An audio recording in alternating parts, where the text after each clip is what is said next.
Movie की शुरुआत होती है चंद्रपुर नामक गांव से जो कि वेस्ट बंगाल के अंदर है। यहाँ पर हमें एक बहुत बड़ा मिशन या फिर राजवाड़ी दिखाई जाती है, जहाँ पर आज मां काली की एक बहुत ही बड़ी पूजा हो रही थी, जिसको अटेंड करने के लिए गांव के लगभग सभी लोग आए हुए थे।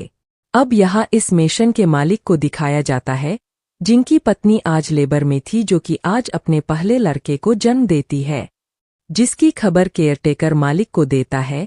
तो मालिक बहुत ही ज्यादा खुश थे।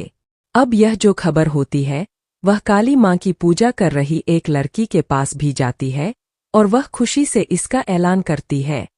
तभी हम कुछ लड़कों को देखते हैं, जिसके अंदर जॉयदेव नाम का भी एक लड़का था, जो कि उस लड़की के पूजा करने से खुश नहीं है, क्योंकि उसके अनुसार लड़का ही सर्वोपरि होता है और पूजा जैसे रिचुअल्स खाली उनको ही करने चाहिए।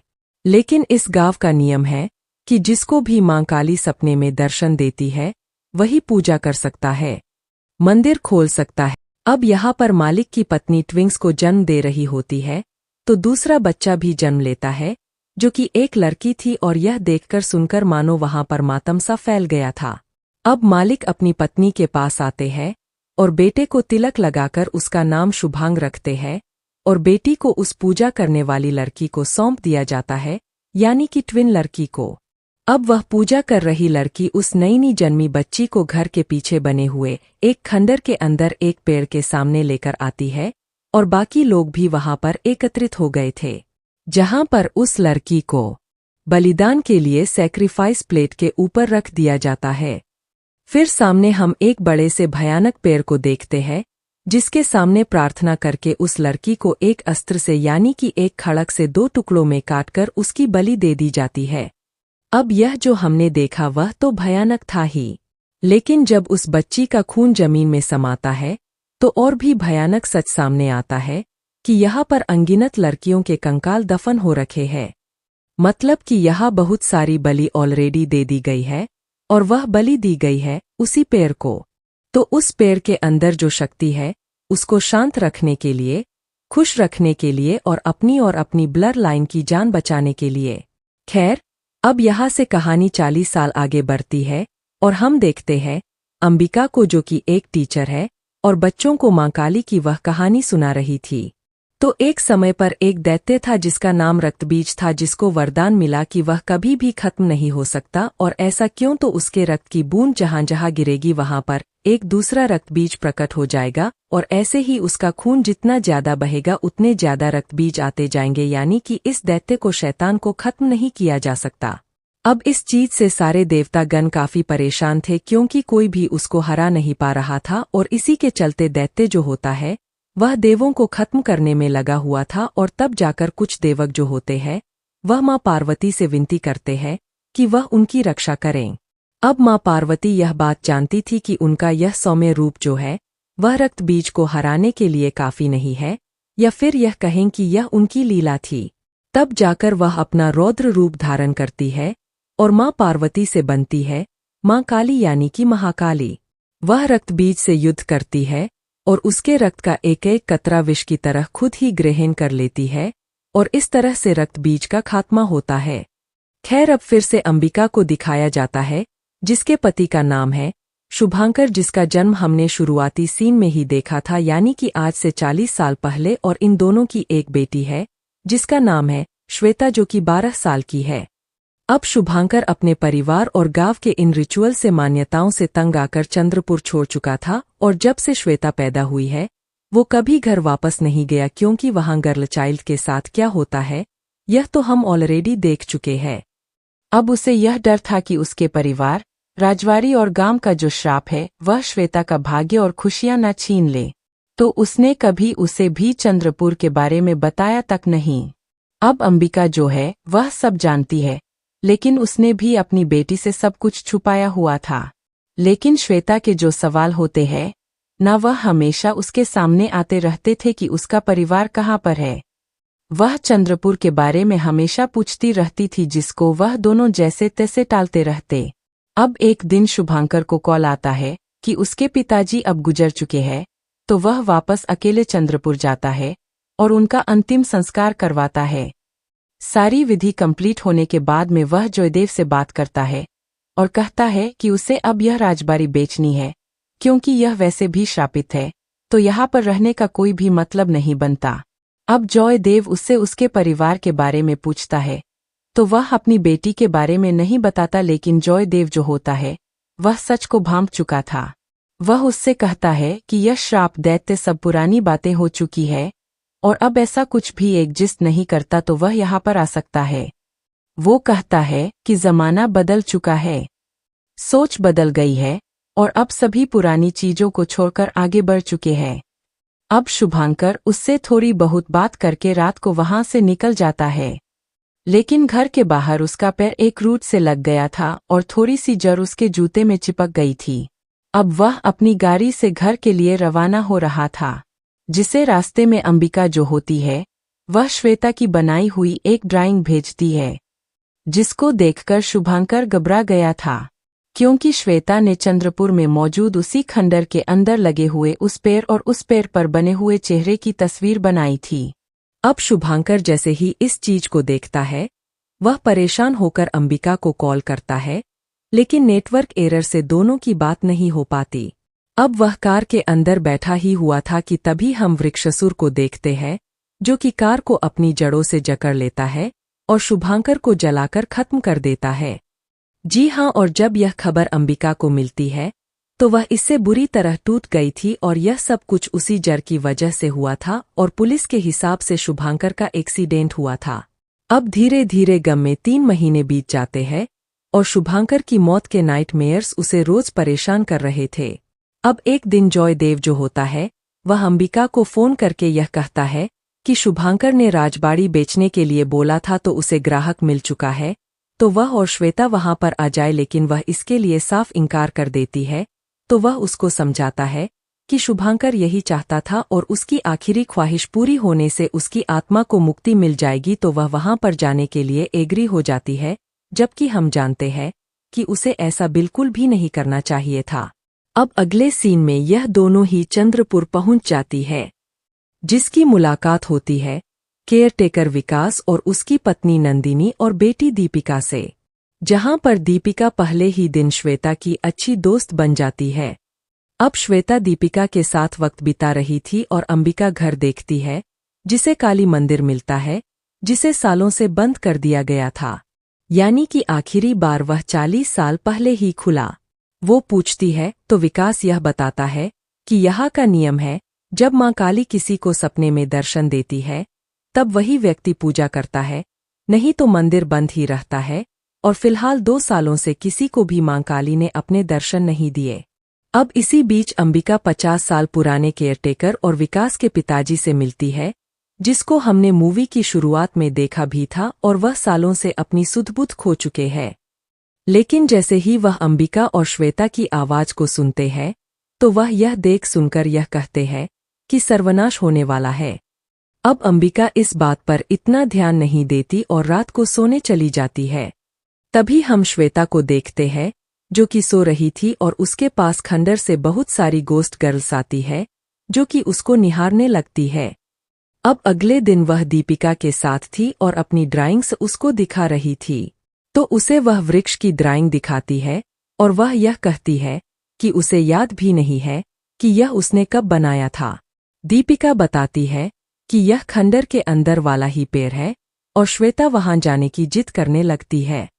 दीपिका उसे काफी मना करती है, यह भी कहती है कि वहां पर दैत्य रहता है जो कि उन्हें देख लेगा, लेकिन श्वेता इन बातों को नहीं मानती थी और उसे जबरदस्ती वह वहां पर ले जाती है। दीपिका दूर ही रुकती है, लेकिन श्वेता उस खंडर के करीब, उस पेड़ के करीब तक आ गई थी, लेकिन अब तक अंबिका वहां पर आकर श्वेता को रोकती है और वह यहाँ पर क्यों आई है, ऐसा पूछती है। वहां पर नंदिनी भी थी, जो कि दीपिका पर बहुत गुस्सा करती है कि उसे यहाँ पर श्वेता को नहीं लाना चाहिए था। अब दीपिका की मां उसे घर वापस लेकर आती है, जहां पर दीपिका का पहला पीरियड आ गया था, जिससे वह और ज्यादा परेशान सी हो जाती है और थोड़ा बहुत पूजा करके उसे कमरे के अंदर कैद कर देती है। खैर, अब थोड़ी देर के बाद में हम उसी वृक्ष दैत्य को देखते हैं, जो कि अपनी जड़ों में दीपिका को जकड़ कर अपने साथ ले जाता है। अब नंदिनी से बहुत ज्यादा परेशान होकर अंबिका के ऊपर गुस्सा करती है कि उसकी वजह से दीपिका वहां पर गई थी, क्योंकि श्वेता उसे पेड़ के पास ले गई और वहां पर दैत्य ने उसको देख लिया, जिसे अब वह अपने साथ ले गया है। अंबिका कहती है कि ऐसा नहीं हो सकता, तो विकास बोलता है कि ऐसा ही है। दैत्य यहाँ पर सालों से ऐसा करता आ रहा है और वही उसको लेकर गया है। अब इसी बीच अंबिका बाड़ी बेचने के लिए ब्रोकर से मिलती है, जो कि उसको यह कहता है कि यह राजबाड़ी श्रापित है और इसे कोई भी नहीं खरीदेगा। यानी कि यहाँ पर उसे जॉयदेव पर शक हो रहा था कि उसने उससे झूठ क्यों कहा। अब अंबिका दीपिका के जाने से परेशान है और जॉयदेव पुलिस ऑफिसर को बुलाता है, जो कि इन्वेस्टिगेशन शुरू करने लगता है। लेकिन सब यही कहते हैं कि दैत्य ही दीपिका को लेकर गया है। इस पर वह भी यकीन नहीं करता। अब गांव के सभी लोग और जॉयदेव भी यही कहता है कि हाँ, यह दैत्य का काम है। साथ ही साथ सभी श्वेता के ऊपर ब्लेम डाल रहे थे। तो अंबिका यहाँ पर यह कहती है कि इसमें श्वेता की गलती नहीं है। और अब अंबिका कहती है कि वह खुद खंडर जाएगी और दीपिका को वापस लेकर आएगी। वो पुलिस ऑफिसर के साथ खंडर में जाती है, जहां पर वह शैतानी पेड़ को देखती है, जिसके आसपास ढेर सारे ईविल पेड़ थे, जिनके ऊपर चेहरे तक बने हुए थे। और उन्हें यहाँ पर दीपिका तो नहीं मिलती, लेकिन हम एक बूढ़ी महिला को देखते हैं, जो कि उसके ऊपर ही नजर रख रही थी। अब अंबिका घर वापस आती है, जिससे श्वेता सवाल करती है कि ऐसा क्या सच है जो कि वह आज तक उससे छुपा रही है, और अब जाकर उसे सारी सच्चाई बतानी पड़ती है। तो अंबिका यह बताती है कि जब मां काली ने रक्तबीज का वध किया था, उसके खून को विष की तरह ग्रहण किया था, तो उसके बाद उसके खून का एक कतरा धरती पर गिर गया था, और जहां पर यह खून का कतरा गिरा वही जगह चंद्रपुर है। उस खून के कतरे से एक राक्षस का जन्म हुआ, जिसका नाम है अमशजा। अब यहाँ अमशजा ने आते ही अपना आतंक शुरू कर दिया और उसने छोटी छोटी बच्चियों को उठाकर उन्हें निगल कर अपनी शक्ति बढ़ाने का काम किया। खैर, अब अमशजा जैसे ही यहाँ पर आया, उसने लोगों के अंदर अपनी दहशत फैलानी शुरू कर दी। और तभी एक काली माँ के भक्त ने काली माँ से विनती करी, और काली माँ के पूजन के दौरान उनकी मूर्ति से एक खून की बूंद उस भक्त की आंख में चली गई, जिससे कि उसको शक्तियाँ मिली। इनफैक्ट हनुमान मूवी के अंदर भी ऐसा ही हुआ था, और अमशजा जो था वह डर के मारे छुपा रहा, तब तक जब तक खुद भक्त के घर एक बेटी का जन्म नहीं होता। अब जब वह लड़की 12 साल की हुई तो अमशजा ने उसे अपने वश में लेकर प्रेग्नेंट कर दिया, अपना बीज उसके अंदर डाल दिया, और यहाँ पर भक्त की सारी शक्तियाँ उसकी बेटी में ही आ चुकी थी, लेकिन वह उसके ही और शक्तिशाली रूप को जन्म दे देती। तो भक्त ने एक कड़ा कदम उठाया और अपनी ही बेटी को अपने ही हाथों से बलि देकर अमशजा के मंसूबे को रोक दिया, यानी कि उसके बीज को रोक दिया। और उस भक्त की ब्लड लाइन है शुभांकर का परिवार। जी हाँ, और इसलिए ही इनके खानदान के अंदर जब भी बेटियों का जन्म होता है तो उनको खत्म कर दिया जाता है, ताकि अमजा उनके वंश की बेटी से पैदा ना हो जाए और भी ज्यादा शक्तिशाली ना हो जाए। अब शुभांकर यह जानता था कि उसके पिताजी उसकी बेटी को खत्म कर देंगे, तो उसने पहले तो घर छोड़ा और फिर झूठ बोला कि उसे बेटा पैदा हुआ है। श्वेता बहुत डर जाती है कि उसका फेट अब क्या होगा, लेकिन अंबिका वादा करती है कि वह उसे कैसे भी बचा लेगी। अब इसी बीच हम अमशजा को देखते हैं, जो कि दीपिका को अपने वश में लेकर इविल बना लेता है। अब एक रात अंबिका को काली माँ अपने सपने में दर्शन देती है, और अगले दिन वह मंदिर खोलकर पूजा शुरू कर देती है। अब दूसरी ओर पुलिस ऑफिसर जॉयदेव के साथ उन बच्चियों के घर जाकर पूछताछ करता है, जो कि कभी गायब हुई थी, और यहाँ पर वह कुछ अनयूजुअल नोटिस करता है। अब हम श्वेता को देखते हैं, जिसको पहली बार पीरियड आए थे, और अब तक दीपिका भी लौट कर वापस आ गई थी। डॉक्टर्स दीपिका को चेक करते हैं और यह बताते हैं कि बाकी लड़कियों और दीपिका के पीरियड्स रुक गए हैं, जो कि होना नेक्स्ट टू इम्पॉसिबल है।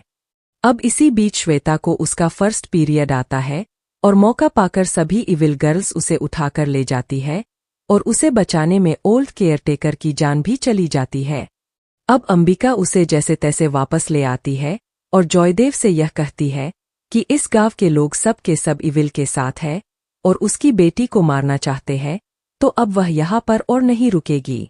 अंबिका अब श्वेता को लेके अगले ही दिन वहां से निकल जाती है, लेकिन रास्ते में वह इविल गर्ल्स उन पर हमला करके उन्हें घायल कर देती है और श्वेता को उठाकर जॉयदेव को सौंप देती है, जिसको देखकर अंबिका हिल जाती है और जॉयदेव श्वेता को लेकर वहां से निकल जाता है।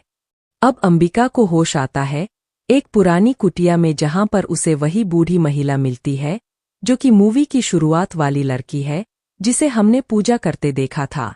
जी हाँ, यहाँ पर यह ट्विस्ट काफी अच्छा होता है। अब यहाँ पर पुलिस ऑफिसर को भी काफी कुछ समझ आ चुका था कि जॉयदेव में कुछ तो गड़बड़ है और वह उसे ढूंढता हुआ जंगल आता है और यहाँ पर जॉयदेव उसको मिल भी जाता है, जो कि अपनी इविल स्माइल के साथ पुलिस ऑफिसर को मॉक करते हुए सच बताता है। और दोस्तों, अब यहाँ पर खुलते हैं इस कहानी के असली पत्ते। तो असल में 40 साल पहले वह लड़की जो थी, यानी कि जो पूजा कर रही थी, वह उस बच्ची की बलि नहीं दे रही थी बल्कि उसे बचाना चाहती थी ताकि अमस्जा को हटाया जा सके। लेकिन जॉयदेव खुद बच्ची की बलि देता है। जी हाँ, और उस लड़की को एसॉल्ट करके मरने के लिए छोड़कर सबसे यह कहता है कि वह एक डायनी है, जिससे कि सभी उस लड़की से दूर हो जाते हैं और तब से ही वह यह सब यहाँ पर छुपकर कर रही है। और आपको याद होगा कि शुरुआत से ही जॉयदेव उस लड़की से कितना चिढ़ रहा था जो कि पूजा कर रही थी। उसका यह मानना था कि यह सब काम मर्द लोगों का है, न कि औरतों का, और उसके बाद उसकी सोच और भी ज्यादा गंदी होती चली गई, जिसके चलते ही वह यह सब कुछ करता आ रहा था, बलिदान देता आ रहा था। और वह लड़की जो कि पूजा कर रही थी, उसको असॉल्ट करने के बाद उसने उसे वहीं पर छोड़ दिया। वह सबसे कहने लगा कि वह एक डायनी है, जिससे कि सभी उस लड़की से दूर हो गए और तब से ही वह लड़की यहाँ पर छुप कर रह रही होती है। अब आगे एक दिन हुआ यह कि जॉयदेव को अमजा दैत्य मारने आता है, क्योंकि उसने बच्ची को खत्म कर दिया था, जिसके चलते यह दैत्य जो होता है वह जॉयदेव से यह कहता है कि वह अपने रूप को इस बच्ची के जरिए जन्म दिलवाता, जिस पर वह माफी मांगकर यह कहता है कि जॉयदेव उसके लिए इसी वंश की बेटे लेकर आएगा और तब से वह उसकी सेवा कर रहा है। और यही रीजन था कि उसने श्वेता को यहाँ पर लालच देकर बुलाया था, यानी कि उसकी मां अंबिका को। अब जॉयदेव 40 साल तक शुभांकर के परिवार के ऊपर नजर रखता आ रहा था, और जब शुभांकर यहाँ पर आया था तो यह सारा कराधरा किसी और का नहीं बल्कि जॉयदेव और इसी दैत्य का था। उसने जानबूझकर उसे खत्म करवाया ताकि उसकी बेटी यहाँ पर आ जाए, और अब वह यहाँ पर आ चुकी है। तो उसने श्वेता को अमस्जा को सौंप दिया ताकि वह उसे प्रेग्नेंट करके अपना बीज उसके अंदर डालकर अपना बचा हुआ काम पूरा कर ले, जिससे कि उसको जन्म मिल जाएगा और उसकी शक्तियां वापस आ जाएंगी, जो कि बहुत भयानक होंगी। बेसिकली उसको एक बॉडी चाहिए थी। खैर, अब यहाँ पर वह पुलिस वाले के ऊपर हमला कर देता है, और अभी जो अमस्जा दैत्य होता है वह जॉयदेव को पूरी तरह से पजेशन में लेकर उसे अपना होस्ट बना चुका था। Now coming back to the story. अपनी बेटी को बचाने के लिए अंबिका मां काली की पूजा करके उनसे शक्ति लेती है और मां काली उसको आशीर्वाद भी देती है। खैर, अब वह उसी पेड़ के पास जाती है जहां पर जॉयदेव उसको मिलता है, जिसकी इविल गर्ल्स उस पर हमला कर रही थी, बेसिकली अमस्जा की। लेकिन वह उन सब से बचकर जॉयदेव को मारने आगे बढ़ती है, लेकिन वह पेड़ों की जड़ों में उसे बांधकर उसका पूरा शरीर तोड़कर यहाँ पर अंबिका को खत्म कर देता है। अब वह श्वेता को प्रेग्नेंट करने की विधि करने लगता है, उसको एक काइंड ऑफ कुकून में बंद कर लेता है। लेकिन इसी बीच होता यह है कि जो अंबिका होती है न, उसके पास उन बलि दी गई बच्चियों की सोल्स की शक्तियां और काली मां की शक्तियां एक्टिवेट हो जाती है, जिसकी वजह से वह फिर से जिंदा हो गई थी। और अब वह जॉयदेव से लड़ना शुरू करती है, एक तरह से उसी डीमन से लड़ना शुरू करती है। बेसिकली अब वह मां काली के खड़क के साथ बहुत बढ़िया लड़ाई करके यहाँ पर उसे कमजोर करके उसी का दिल निकाल लेती है, और इससे अब सजा को खत्म कर दिया जाता है। अब इससे सभी लड़कियां जो कि इविल की चपेट में थी वह बिल्कुल ठीक हो गई थी, यानी कि उनकी सोल्स आजाद हो गई थी। लेकिन शॉकिंगली हम यह देखते हैं कि श्वेता अब प्रेग्नेंट हो चुकी है, और हम सजा को खत्म करने अंबिका को उसे ही खत्म करना होगा। अब वह भारी दिल से ऐसा करने ही वाली थी, लेकिन तब तक सभी बच्चियों की स्पिरिट को मुक्ति मिल जाती है। वह सभी उसको रोकती है। साथ ही साथ वह ओल्ड लेडी भी उसको रोकती है। वह समझाती है कि अब यह कर्ज खत्म हो चुका है, तो अमसचा अब वापस नहीं आएगा। यानी कि अब श्वेता को खत्म करने की जरूरत नहीं है, उसकी बलि देने की कोई भी जरूरत नहीं है। और अब अंबिका और श्वेता जो होते हैं वह इस गांव से फाइनली चली जाती है। लेकिन अब यहाँ पर आता है इस मूवी का सबसे भयानक ट्विस्ट। आपको शैतान मूवी याद होगी, तो शैतान मूवी के अंदर जो वनराज होता है वह यहाँ पर आता है, जो कि असल में अमसाचा का एसेंसी लेने आया था। आपको याद होगा कि वह कितना भयानक था, और हम जानते हैं कि रक्तबीज जो था वो यहाँ पर कभी खत्म नहीं होता। 1 से 2 से 4 या फिर वह अपना रूप बदलता रहता है। जिसके बाद में अब होता यह है कि जो वनराज होता है वह वहां पर उन अस्थियों को उठाता है, यानी कि अमसचा की, जिसके बाद में उसके अंदर उसकी शक्तियां आ जाती है। और वह यह भी कहता है कि शैतान कभी खत्म नहीं होते, जो कि बिल्कुल सही बात है। इट्स लाइक एनर्जी, जो एनर्जी होती है वह खत्म नहीं होती, खाली एक रूप से दूसरे रूप में ट्रांसफॉर्म होती रहती है। और अब वह आगे काफी ज्यादा तबाही मचाने वाला है। यानी कि यहाँ पर यह जो यूनिवर्स है वह काफी बढ़िया होगा, और इसके चलते ही शैतान 2 मूवी भी जरूर आएगी। हो सकता है कि आगे और भी इस तरह की मूवीज आने वाली है इस यूनिवर्स के अंदर। यानी कि अंबिका जो होती है उसने अमसाचा को खत्म तो कर दिया, लेकिन उसकी शक्तियां अब यहाँ वनराज के पास आ गई थी। और बूम, इसी के साथ में यह मूवी यहीं पर खत्म हो जाती है। तो दोस्तों, यह थी माँ फिल्म की कहानी। उम्मीद करता हूँ कि आपको यह कहानी पसंद आई होगी।